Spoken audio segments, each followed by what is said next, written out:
my name is Caitlin with 6M Micro Homestead, and the introduction to this video got cut short on accident. In a micro homestead, we have to utilize a lot of space that we already have, as well as create space for ourselves.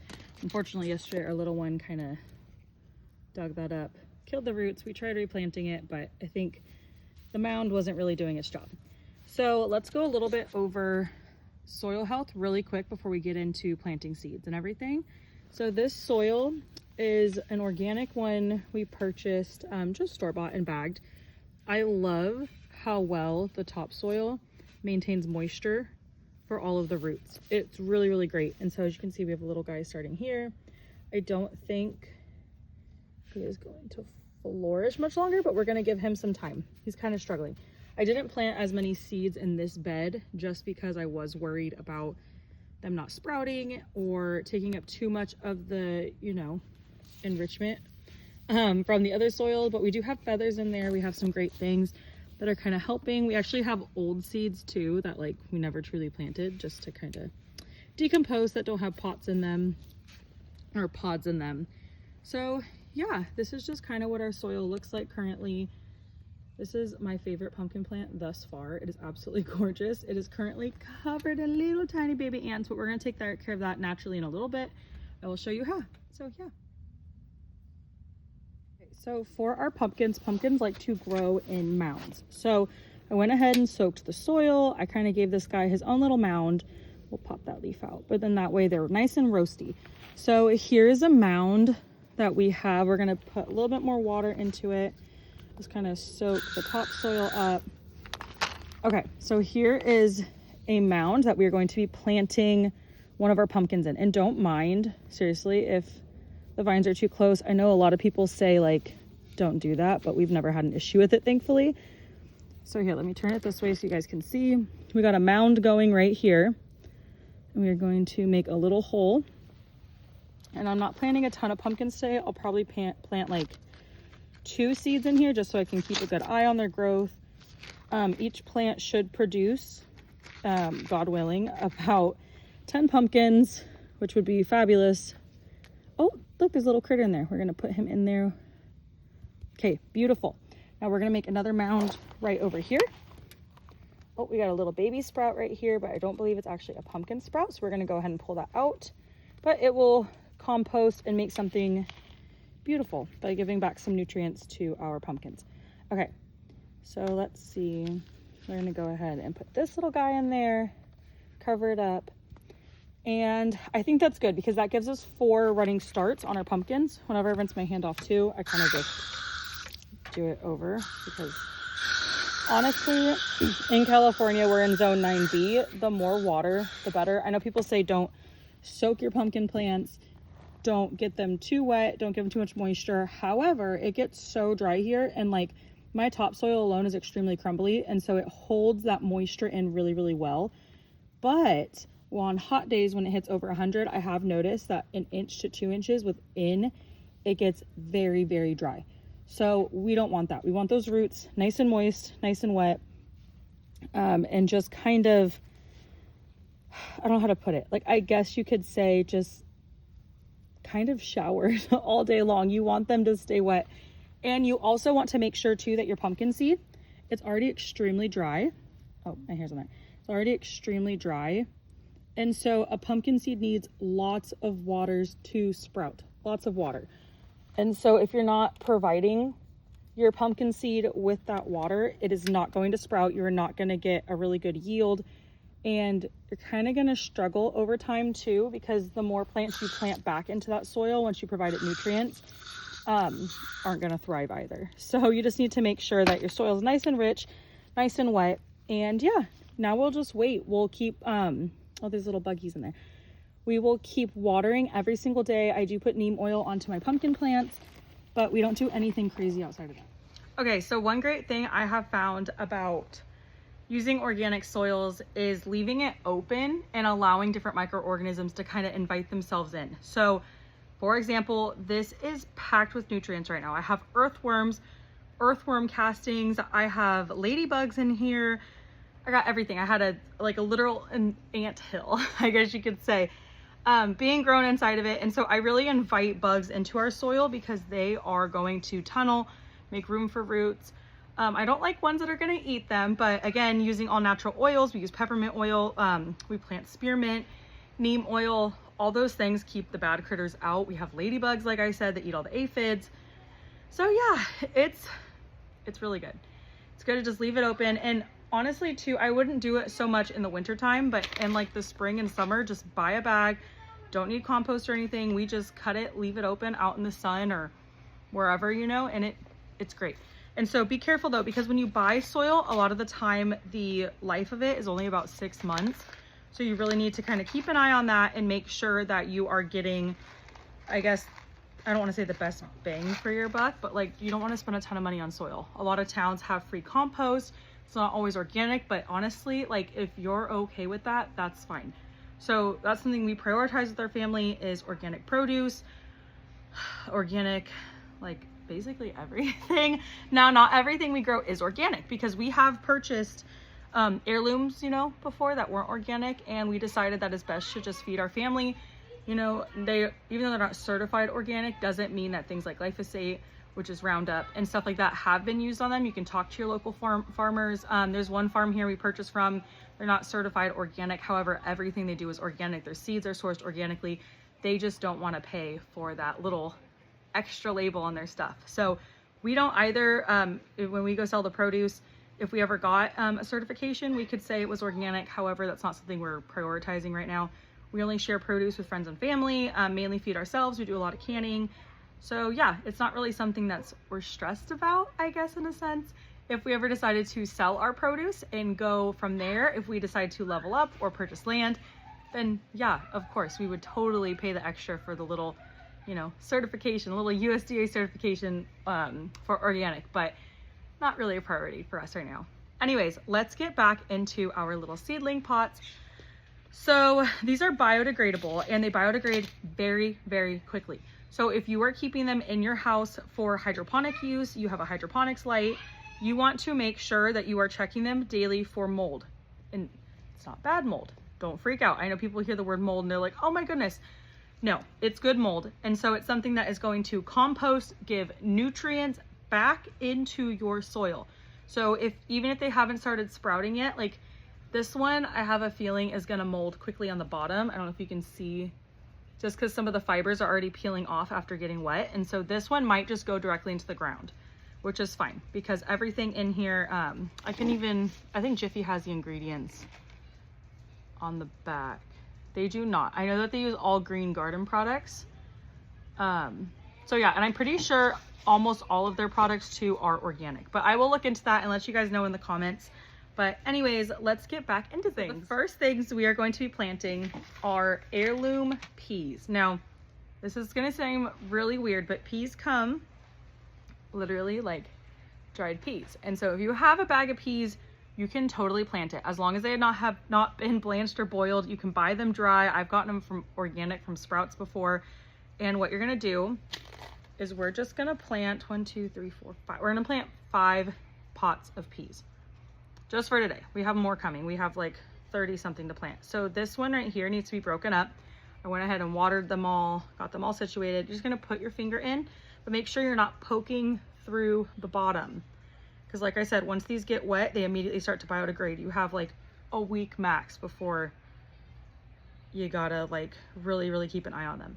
So just do that and you cover it up. Now for me, I leave about 1 inch of headspace for my peas and my beans. So as you can see, I put about 1 inch. I use this line, I go right in, make sure it's the top, and I drop a pea and I cover it up. And I will let this sit on my windowsill.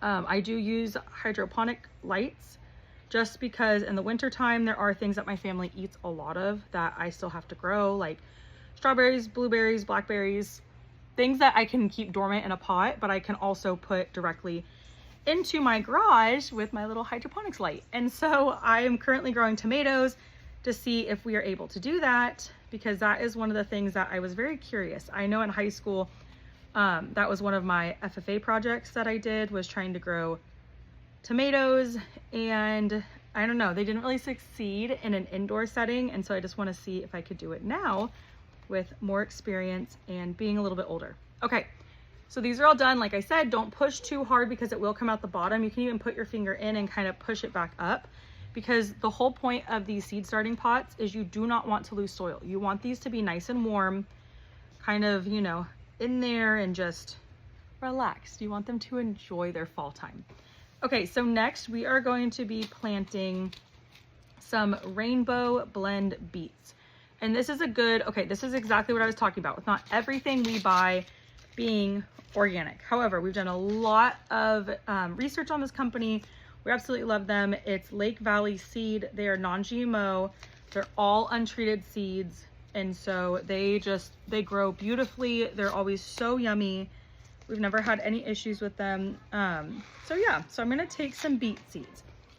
This is where we get a little rebellious. I do not care how many root seeds go into my pot. So I'm going to make 2 little spots right there. And I'm gonna drop 1 in. I know a lot of people are, or I'm gonna drop 1 in each little spot I made.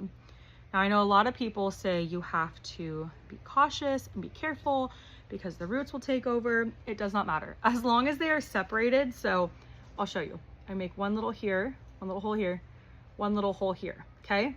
As long as they are separated, if they get to be about 2 centimeters tall, you can take them out and you can plant them directly out of these pots. You literally just cut the pots.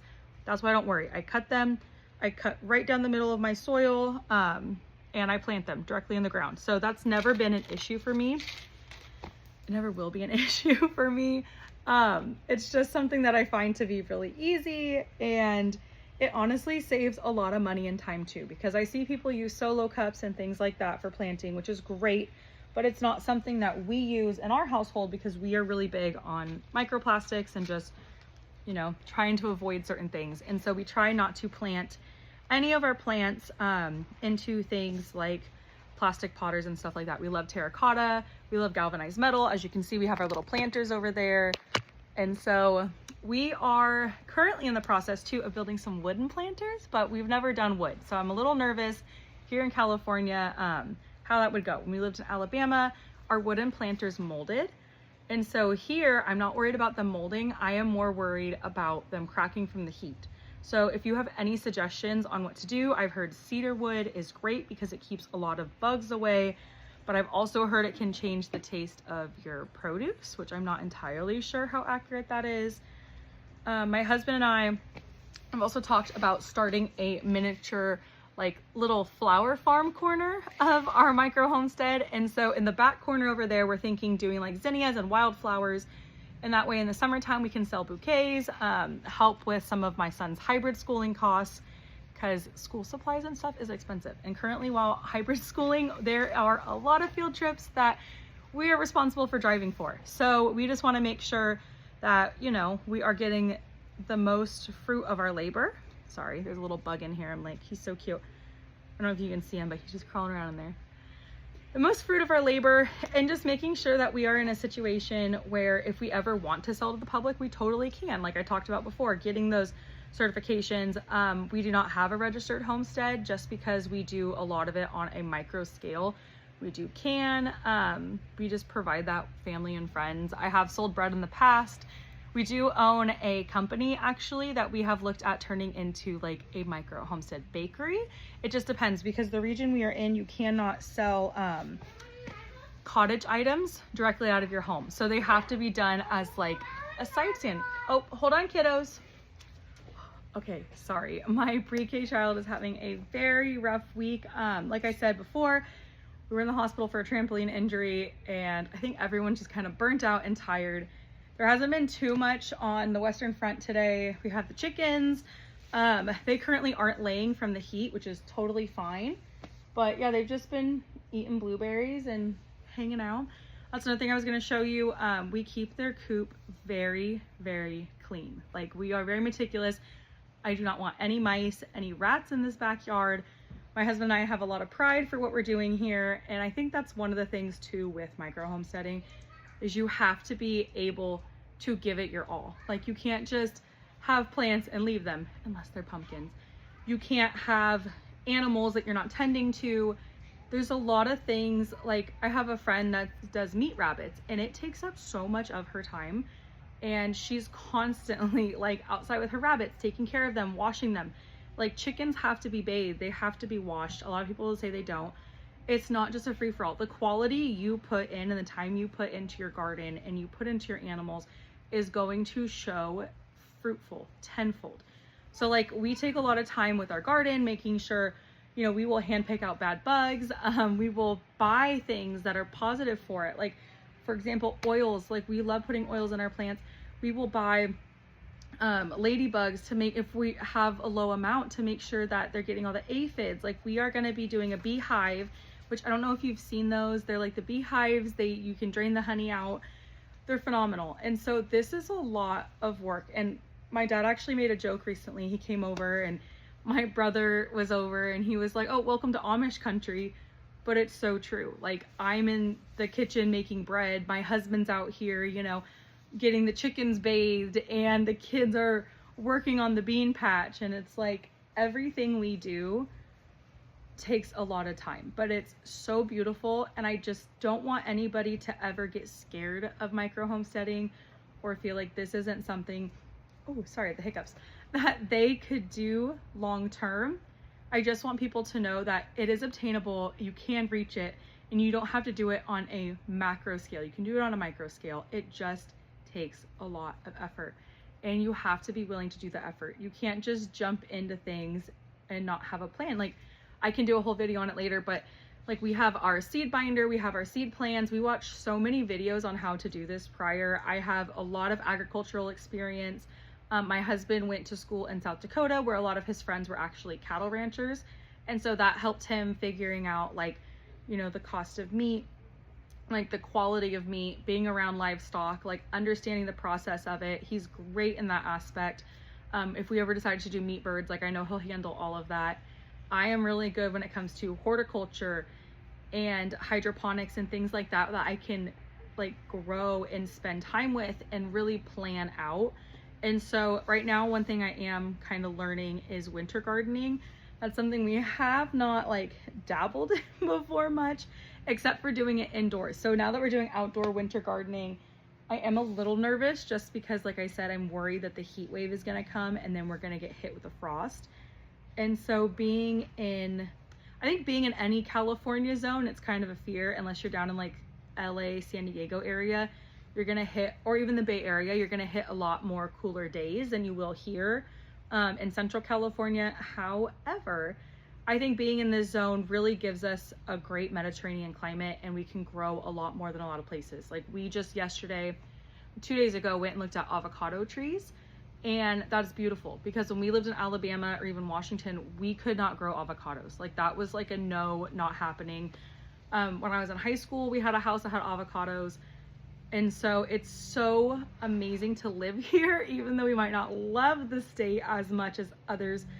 You know, it's good for us as a family because we actually can grow things that we utilize and eat. Now, okay, back to the seed starters. So with these little guys, hold on. Oh, they're right here. Okay, with these little guys, when you are done with them, seeds will last forever, like literally forever. And so I will probably vacuum seal them just because I want them to stay good. So I keep them in their pouch. I fold them over. I will vacuum seal them, cut them, put them in the seed binder. So that way they're not getting any exposure to microplastics. They just stay inside their paper. You can use little beeswax containers too. I've seen people do that. We have glass Tupperware, but we use that for other things. We have put them in mason jars, but then it's a little harder. I believe you can freeze seeds. I would look into that though, because I'm not entirely sure. We've done it in the past and it's been fine, but I don't know if there's certain varieties you shouldn't do. And I don't want to promise anybody you can do something and it not actually be able to happen. So yeah, I'm gonna go put these inside. It was so lovely. Like I said before, if you're new here, welcome. If you've been here for the ride, we are so happy. We've been doing this for about 6-7 months now. Oh no, I spilt my peas. Okay, well, I might have just killed my beets. Oh no. Okay, anyways, we're just gonna put more in there. This is a perfect example of my rebel gardening. I'm just gonna we're just gonna sprinkle 3 in there and we'll see. If like 37,000 million of them sprout, then that's fine because we'll eat them and we can just, I don't really care either if things are like tangled together, which stresses a lot of people out, but like I don't mind if fruits are a little tangled. I can separate them. You just put them in water and they'll come undone. So I know a lot of people like to keep their seeds in the same soil. I don't mind. I really don't mind. So yeah, I already forgot what I was saying. Oh yes, if you've been here for a while, we've been doing this for about 6 months on this actual like homesteading scale and trying to challenge ourselves and making sure we can do things. I am gonna do a video next weekend on canning. So stay tuned if you wanna see. All right, love you all. Bye.